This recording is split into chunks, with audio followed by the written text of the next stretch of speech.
आप सभी का नमस्कार। जैसे कि आप सभी जानते हैं, ये वीडियो सीरीज़ मैंने वाल्मीकि रामायण के जितने भी मेन कंटेंट है उसको लेके शुरू किया है। तो अभी तक संक्षेप में मैं कहानी बता देती हूँ कि संक्षेप में अभी तक क्या हुआ है, ताकि आपको आगे की कहानी सुनने में आपको अच्छा लगे। और जो पिछले की कहानी की कथा वो सुनने के लिए आप मेरे पुराने वीडियोज़ में जा सकते हैं। तो संक्षेप में बताती हूँ कि कहानी अब अभी तक ये हुआ है कि राजा दशरथ जी पुत्र की प्राप्ति के लिए पुत्रेष्टि नामक यज्ञ करते हैं, जिनसे उन्हें राम, लक्ष्मण, भरत, शत्रुघ्न जैसे पुत्रों की प्राप्ति होती है। और ये सभी बालक दिव्य बालक हैं, क्योंकि वो विष्णु के अवतार हैं। और बहुत अच्छे ढंग से इनकी परवरिश हो रही होती है। राजा दशरथ जी, उनकी पत्नी, जो तीनों पत्नी और वशिष्ठ जी के सानिध्य में बहुत ही अच्छे ढंग से बच्चों की परवरिश हो रही होती है। अब ये कथा तब की है, लगभग जबकि राम, लक्ष्मण, भरत, शत्रुघ्न का उम्र लगभग 15 से 16 वर्ष का रहा होगा, ऐसा कथा से प्रतीत होता है। तो राजा दशरथ जी अपने बंधु बांधवों के समेत बैठे हैं महल में और अपने पुत्र के विवाह के विषय में चर्चा कर रहे हैं। अब तब तक होता यह है कि द्वारपाल ये संदेश लेकर आते हैं कि विश्वामित्र आए हैं। तो राजा दशरथ बहुत ही विनम्र स्वभाव के राजा रहते हैं। वे स्वयं उठकर जाते हैं और ठीक उसी प्रकार विश्वामित्र जी का स्वागत करते हैं, जिस प्रकार इंद्र जी ब्रह्मा जी का स्वागत करते हैं। तो बहुत ही अच्छे ढंग से इनका स्वागत सत्कार किया जाता है। और राजा दशरथ जी उन्हें बार बार यह दिखाते हैं, या आश्वासन दिलाते हैं कि उन जो भी प्रयोजन से वो आए हैं वो राजा दशरथ अवश्य पूरा करेंगे। और कहते भी हैं कि वो जो भी उनका प्रयोजन हो वो निसंदेह बिना किसी शंका के उनसे कह सकते हैं, और जो भी उनके मन में इच्छा हो उसे दशरथ जी अवश्य पूरा करेंगे। और दशरथ जी शुरू से ही जिस कुल के हैं, इक्ष्वाकु कुल के, उनके जितने भी राजा हुए हैं, वे वचन प्रतिबद्धता के लिए, अपने वचन पर खरा उतरने के लिए जो वचन वो लोग दे देते हैं उसे पूरा करते हैं। तो इसके लिए वो लोग बहुत प्रसिद्ध होते हैं, सारे सारे राजा। तो राजा दशरथ जी भी ही अपने वचन प्रतिबद्धता के लिए बहुत प्रसिद्ध रहते हैं। तो विश्वामित्र जी इतने अच्छे से अतिथि सत्कार को देखकर बहुत प्रसन्न होते हैं। उनकी तारीफ भी करते हैं कि इस तरह के ये अतिथि सत्कार एक आपकी अपेक्षा आपसे मुझे थी, क्योंकि आप इतने बड़े कुल के हैं, और दूसरा आपको वशिष्ठ जी का जैसे महर्षि का सानिध्य है। तो कथा यहाँ तक हुआ है। अब आगे क्या होता है कि ये हाँ उसके बाद वशिष्ठ ये विश्वामित्र जी जो हैं वो उनसे बोलते हैं कि जो राक्षस हैं कुछ मारीच और सुबाहु, वह उनके नियम निष्ठान के जो सिद्धि प्राप्ति के लिए वो कर रहे हैं, उसमें वो विघ्न उत्पन्न कर रहे हैं, जिसके लिए उन्हें श्री राम की ज़रूरत है। उनके ज्येष्ठ पुत्र श्री राम को ले जाने का आग्रह करते हैं। तो कथा यहाँ तक मैंने बताया है, और अब आगे की कथा मैं इस वीडियो में बता रही हूँ। तो ऐसा है कि राजा दशरथ जी यह सुन के मूर्छित हो जाते हैं कि विश्वामित्र जी श्री राम को ले जाना चाहते हैं। उन्हें तो बिल्कुल इसकी अपेक्षा ही नहीं होती है कि वो 15-16 वर्ष के बालक को युद्ध में अपने साथ अपने ले जाने का वो बात करेंगे। तो ऊपर से श्री राम जी उन्हें अत्यंत प्रिय होते हैं।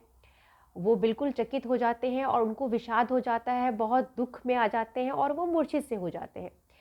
फिर उन्हें होश आता है तो संज्ञा शून्य जैसे हो जाते हैं कुछ समय के लिए। उसके बाद वो होश में अपने आप को संभाल कर वो कहते हैं कि विश्वामित्र जी से कि विश्वामित्र जी, ये महर्षि, ऐसा कैसा संभव है कि मेरा बालक जो है वो अभी 16 वर्ष का भी अवस्था उसने पूरा नहीं किया है, उसको युद्ध में पारंगत नहीं है, युद्ध की अस्त्र शस्त्र कलाओं को वो नहीं जानता। तो आप मैं कैसे अपने बालक को आपके साथ भेज दूँ? आप बताइए कैसे? मैं उसको, वो सक्षम ही नहीं है युद्ध करने के लिए, और बहुत छोटा है उस हिसाब से उम्र में, मैं उसको कैसे भेज सकता हूँ? इसके बावजूद यदि आप मुझसे से ये कह रहे हैं, तो मैं इतना ज़रूर कर सकता हूँ कि मैं ये चलेगा, लेकिन मैं भी इसके साथ चलूँगा। राजा दशरथ जी कहते हैं, मेरा पुत्र को राम को ले जाने के लिए मैं, ठीक है, मैं चलूँगा, परंतु मैं अपनी सेना को लेकर मैं आगे सामने में रहूँगा, और मैं आपकी रक्षा करूँगा। आप मुझ पर विश्वास रखिए विश्वामित्र जी, कि आप मुझ पर विश्वास रख के आप अपना जो नियम निष्ठान है उसको संपन्न करिए। और जब तक मेरा आखिरी सांस चलेगा तब तक मैं आपको वचन देता हूँ कि मैं उन दानवों से आपका रक्षा करने का पूरा प्रयत्न करूँगा। इस तरह से दिखाया गया है कि जो राजा दशरथ जी हैं, राम जी की जब ले जाने की बात करते हैं विश्वामित्र जी, तो वो बहुत दुखी हो जाते हैं। स्वाभाविक सी बात है कि पिता का एक शंका शुरू हो जाता है कि मेरे पुत्र को कुछ ना हो जाए, अभी वो बहुत छोटा है, उसमें वो सक्षम भी नहीं है युद्ध के लिए। और उसके बाद वो बोलते भी हैं विश्वामित्र जी से कि आप बताइए कि जिनके बारे में आप बात कर रहे हैं, मारीच और सुबाहु, ये कौन है?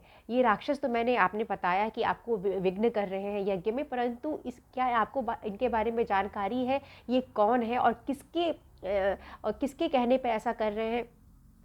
किस राक्षस के अधीन है?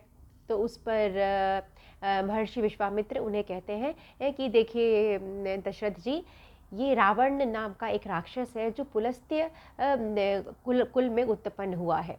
और ऐसा प्रतीत होता है कि लोगों से सुना है कि जो कुबेर है, साक्षात कुबेर इसका भाई है, रावण का भाई है।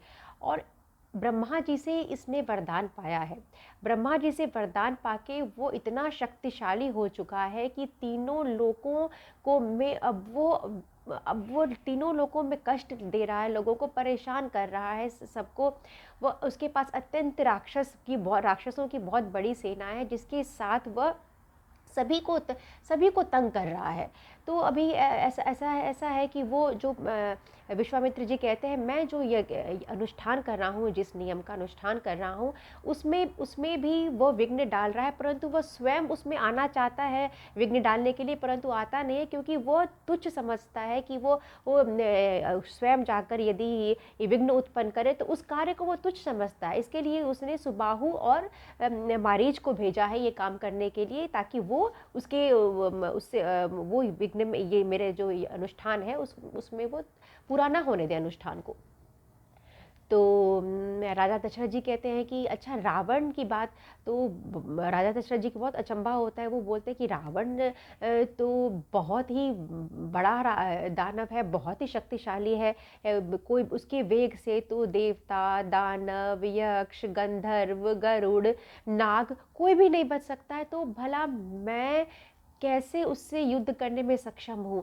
और राक्षस तो मायावी होते हैं, वो तो माया जाल उनका ऐसा होता है कि मेरा पुत्र राम तो बहुत छोटा है, वो तो जानता भी नहीं कि माया जाल राक्षस का कैसा होता है। तो मैं भी राक्षस की माया को मैं, आप बताइए कि मैं कैसे उनसे लड़ सकता हूँ राक्षस की माया से? और जिस राक्षस की आप बात कर रहे हैं रावण की, वह तो वैसे भी उसके वेग से तो देवता, दानव, यक्ष, गंधर्व, नाग, गरुड़, कोई भी नहीं उससे मुकाबला कर सकता। तो आप बताइए कि मैं उसका सामना कैसे कर सकता हूँ? ऐसा कह के वो विश्वामित्र जी से पूछते हैं और अत्यंत चिंतित होते हैं राजा दशरथ जी। अब विश्वामित्र उन्हें से, और वो कहते हैं कि राजा दशरथ जी कहते हैं कि इसके बावजूद भी आप राम को, यदि ऐसे जो मारीच और सुबाहु जो राक्षस की आप बात कर रहे हैं, वह बहुत ही बड़े बड़े दानव हैं। तो उनसे वो स्वयं ही यमराज के समान है, तो उनसे एक मेरा छोटा सा जो बालक है राम, वो कैसे युद्ध करने में सक्षम है? तो इस तरह से वो बहुत चिंतित होते हैं राजा दशरथ जी ये विश्वामित्र की बातों से। उनका मन बिल्कुल ही नहीं मानता कि वो राम को, अपने 15 से 16 वर्ष की आयु के बच्चे को, इतने बड़े राक्षस से, जो कि रावण के नाम से सब उस समय ऐसा होता है कि रावण का नाम का प्रकोप होता है। तो और वो मायावी राक्षस होता है, वो मनुष्य तो नहीं है कि एक मनुष्य उससे मुकाबला कर सके, वो मायावी राक्षस होता है।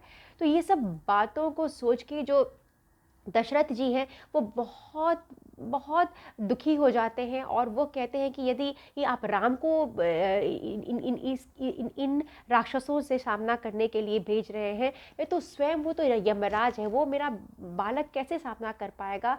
तो मैं राम को जानने की आज्ञा नहीं दूंगा, ऐसा उसे कहते हैं। और उनसे कहते हैं विश्वामित्र जी से, और उसके बाद वो कहते हैं कि यदि आप कहें तो मैं इन दानवों में से किसी एक के साथ, अपने सहृदयों के साथ जाता हूँ और उनसे ये आपका रक्षा करने का भरसक प्रयत्न करता हूँ, मैं सामने से जाता हूँ। परंतु यदि आप राम को जाने की बात कर रहे हैं, तो मैं अपने बंधु बांधवों, मंत्रियों सब समेत आपसे अनुनय करूँगा, विनय करूँगा, आग्रह करूँगा कि कृपया आप राम को ले जाने की बात ना करें।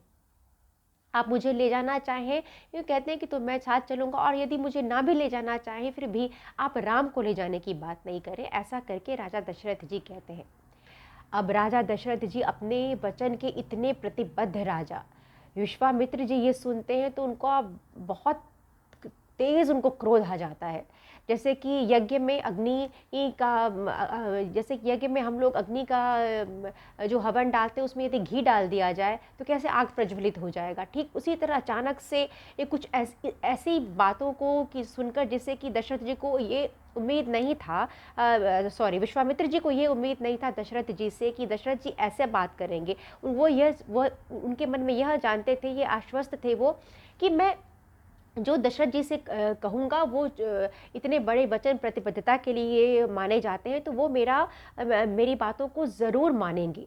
परंतु जब दशरथ जी ऐसा नहीं करते, संतान प्रेम से मोहित हो जाते हैं, संतान प्रे और उनको लगता है कि रावण का नाम तब उस समय इतना बड़ा राक्षस है, तो उससे जब मैं स्वयं अपनी सेना के साथ, अपने बंधु बांधवों के साथ, पुत्रों के साथ भी उससे युद्ध करने में सक्षम नहीं हूँ, स्वयं देवता सक्षम नहीं है, गंधर्व सक्षम नहीं है, ना कोई सक्षम नहीं, तो मेरा पुत्र जाके वहाँ कैसे सक्षम हो सकता है। तो स्वाभाविक सी बात है, पिता का जो एक डर है संतान के प्रेम का, वो बहुत हावी हो जाता है दशरथ जी पर, और वह राम को कैसे कहते हैं कि वो राम को जाने नहीं देंगे। और विश्वामित्र जी बहुत कुपित हो जाते हैं, अत्यंत क्रोधित हो जाते हैं।